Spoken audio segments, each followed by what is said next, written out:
guys, I just came here to chat a little bit. Like, I had this urge that I have to create this video, and I want to apologize in advance because this video isn't scripted, so I have no plan what I will say in this video exactly. I just know that I want to get it out of me and put it out there to maybe also help someone who is in a similar situation as I am.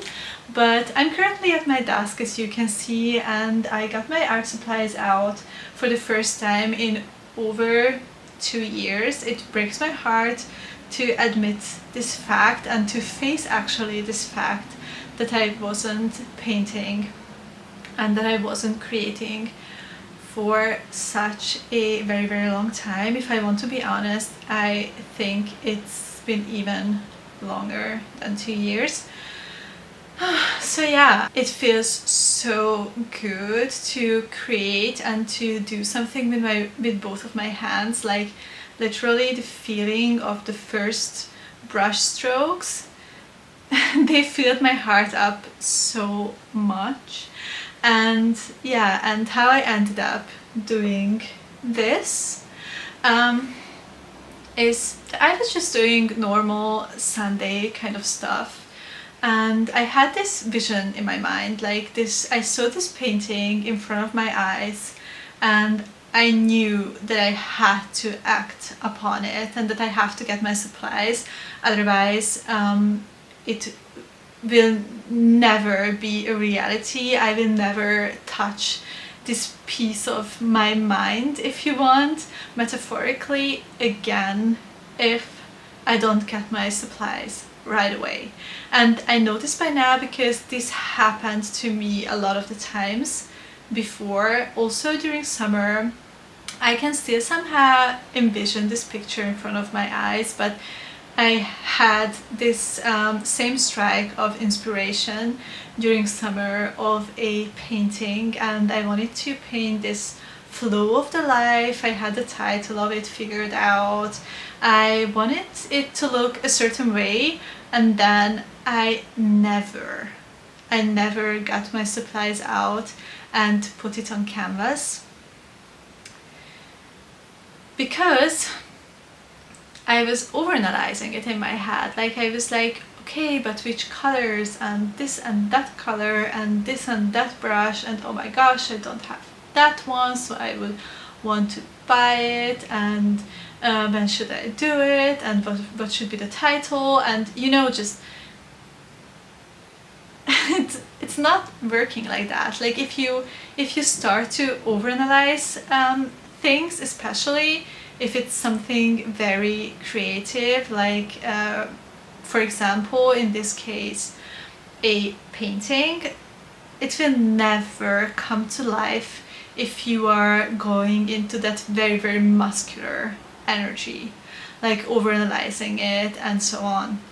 So I knew this time that I had to I have to act in a different way. So I got out all of my supplies, and I'm currently just sitting here waiting for the color to dry so that I can continue painting. And also, I have no idea what I'm doing. I have no idea how this will end up, and it's good that way. I also don't want to think about that, to be honest. Like, I have this vision in my mind, what I want to do, but I just want it to flow and to be something fluid so that I can, of course, change my mind if I want to, because that's the whole point of that, right? So yeah, I just feel like, and basically why I came on here and wanted to chat a little bit, even though, as I mentioned, it wasn't planned, but I feel like I have to get it out of myself, because I think a lot of us are very creative. Like, people are creative, and we were made to create stuff, and we are consuming so much, and we are bombarded with so much information that we are I think we are I don't want to say never, but it's very, very difficult for us to tap into something and to create of our inner power and of our deep core, like expressing ourselves, like how we are truly, not what we want other people to see us like. I feel like it's getting more and more difficult with all of this information out there. Like if I, for instance, if I want to paint something with the moon, and if I would go to Pinterest and look for inspiration, I would never ever put something out there or create something for myself even, because then you start to compare yourself. And I think that's when it gets very, very tricky with the current time we are living in and creativity, because I feel like this can't align really well. If I don't know if I'm using the right words here, but if we are looking for inspiration and if we are seeing how other people are creating and what they are creating, and I mean not just painting, also writing, also cooking and baking, because these are for me also an art form of expressing yourself, and it withholds also a lot of creativity. And if we are always comparing ourselves to people who are on a much more advanced level than we are, then how should we get better in those things? Because okay, I think it's better if I give you an explanation of my background and my situation. So as a child, I was growing up with my grandparents and I was with them a lot of the times, and my grandpa is an artist. He's a painter, and I'm so happy that I got to experience all of the things he taught me as a child.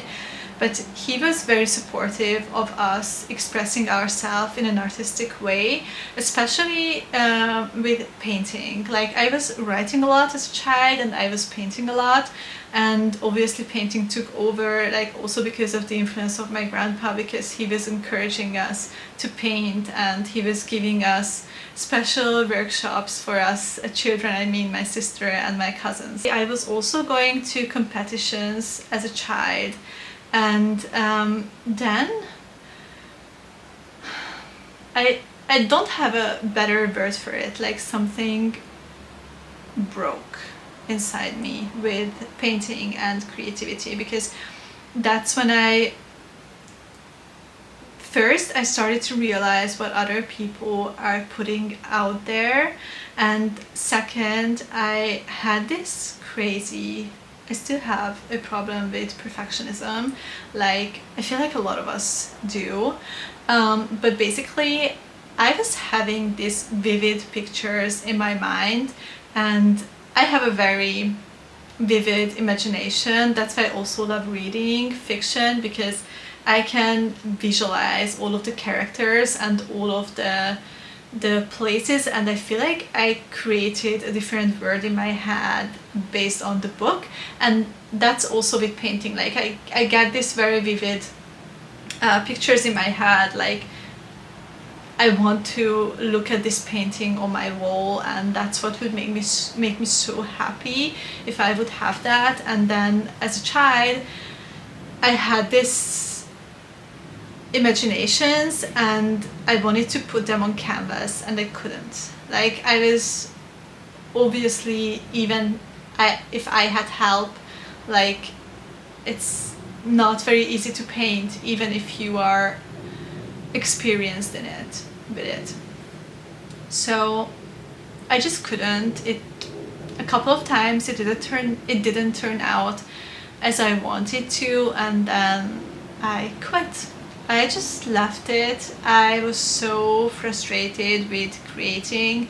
I was so frustrated, especially with painting, that I just didn't want to hear a word of it. I was feeling so bad because I thought I'm not good enough and I can't create, and other people are way better than I am, that I just never touched a canvas or a paintbrush again. That was like maybe between I was 12, I would say, and fast forward 26 probably. And that's when COVID came, and during COVID I had this urge of creating again, because I feel like a lot of us had a lot more free time and our minds were a lot more in a freer spirit, even though we were in a lockdown, but at least that's how it worked for me. So I got myself some art supplies again, and I got myself a pen for the iPad, and I started to draw a lot of illustrations on my iPad. Also, sorry, I'm just realizing I'm not looking into the camera, but everywhere. Sorry for that. I hope that's not bothering you, but I just try to process my thoughts as well here. So where was I? COVID. I got myself a pen for my iPad and I was starting to do illustrations. I was actually doing it a lot, and again, it didn't turn out as I wanted, and I was starting to follow a lot of people on Instagram who are illustrators, and I started to compare myself, and I'm just laughing now because if I'm saying it out, it sounds so logical, but if you are in that situation, you are not thinking with your logical mind.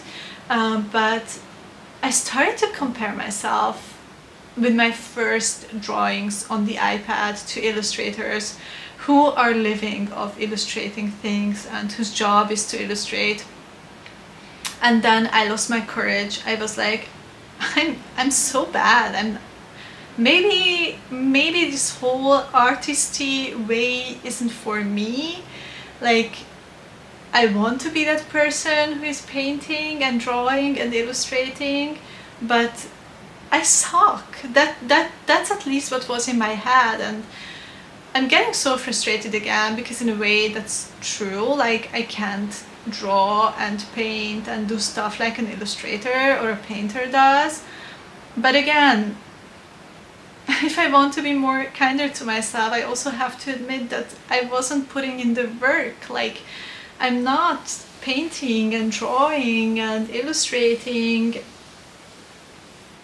a lot, like nothing. And then to compare yourself to people whose job is in this field and who are almost perfect in this field is a very hard burden to put on yourself. So today I was like, no, I'm not listening to that perfectionist voice in my head. I'm just going to grab all my things and start to create, and I don't care what's turning out of this. I don't care if no one will look at this. That's also another point. Like, if you're creating, we have the urge these days that we have to put it out there. We don't. Like, I can literally take this painting and put it under my bed and no one has to see it, but it was just for my enjoyment to do something with both of my hands, because that's what I enjoy to do, and I don't have to show everyone, hey, look what a great painter I am, because I'm not. But also, if I would, you don't have to put it out there. So yeah, that's where I'm currently at, and that's when some frustration comes up again, because I feel like we as a collective, like we people, are very creative in our minds, and we need a lot of, and I think we have this need in ourselves to express ourselves, but with social media emerging, and I don't want to talk bad about social media because obviously it has its good sides as well.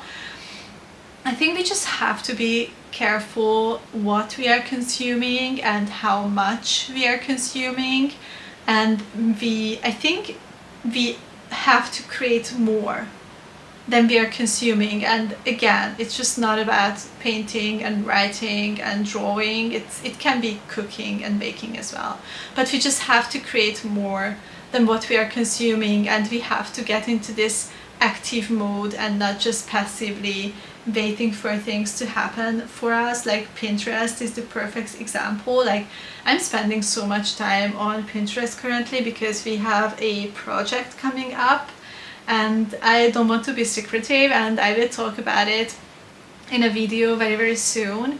But I'm just collecting ideas, and that's when I feel like the overwhelm is coming with it again, because there's so many directions you can go into, but you want everything to be perfect, and that's when you have to realize that's self-sabotaging, because perfection isn't real. Like, what is perfect? Like, can someone please describe what perfect is? Because I can't. That's when self-sabotaging is put under a very beautiful mask, and we call it perfectionism. It's literally the same thing for me. I also feel like, and what I'm seeing is people are getting very similar, and we are getting very homogeneous. Homogeneous? How are you saying this word? Like we are getting very similar to our neighbors and to the people living around us and to the people we are spending time with. And I think that's until level inevitable, but on the other side, who are we? Like, what's your core? I want to see your core, and I want to have a safe place to express my deep core and to put it out there. And I think it's also with creating, like what we are doing, but also how we are wearing our hairs, how are we wearing our clothes. Like, it's so stupid for me right now to talk about that, because I'm just sitting here in the worst outfit ever, but you know what I mean. Like, just play, like express yourselves and be who you truly want to be. My dream is like people living out their true selves. I feel like the word would be so much more interesting. But for that we have to shed this idea of perfectionism first. So if you are watching this, also I hope the rain isn't too loud because it's raining so hard outside. If you are watching this video, and I just would love to hear your thoughts on this topic, and if you have experienced something similar, if you are stuck in the same place as I am with creating and with overanalyzing things and perfectionism, I would really love to hear your thoughts. And also I feel like I can't put a video out there without showing a book. Kidding, but I just when I was in this kind of flow state with painting, I had to think of a book I have had for so long on my bookcase, and that is, let me show you, The Artist's Way. I have heard great things about this book, but I never touched it. I never started. That's not true. I actually started to read it in September or October this year, and I got into 2 pages, and then I had another book which was more aligned at that point with myself. But now I feel like the time has finally come that I read this book, and I think I want to savor it and go through it as slow as I can and just implement all the things which are in here. Yeah, so I just want to encourage everyone who has this deep feeling of creating something but had never acted upon it to do so, even if it's YouTube or crafting or making your own tea bags. There are so many things we can do. One of my dreams for the future is to have my own garden, and my heart breaks every time a little bit when spring comes around and we are stuck in the apartment. I know I have to be grateful for this too, but someday I want to dip my fingers into soil. Like, I have this crazy urge to do so. So that's another thing I want to get into in the future. So yeah, but I just wanted to, I don't know, this video, as I mentioned, wasn't planned, so I hope this is going to turn out okay. And now I'm just going to go and check if the paint is dry and then continue to do my painting. So yeah, I would love to hear your thoughts on creativity and on consuming and creating, and where you are on that scale, and if you have any tips for me what helped you to live out your true self. I would love to hear about it, and I definitely will go much more into detail on this topic and how to find our true selves on this channel, because I feel like that's my path now, and that's the next thing I want to do. And I also know it's not just a box I can tick off, like find my true self. Would be nice. It will be probably a lifelong journey, but if you're up for it, I would love you to stick around, and see you guys very, very soon.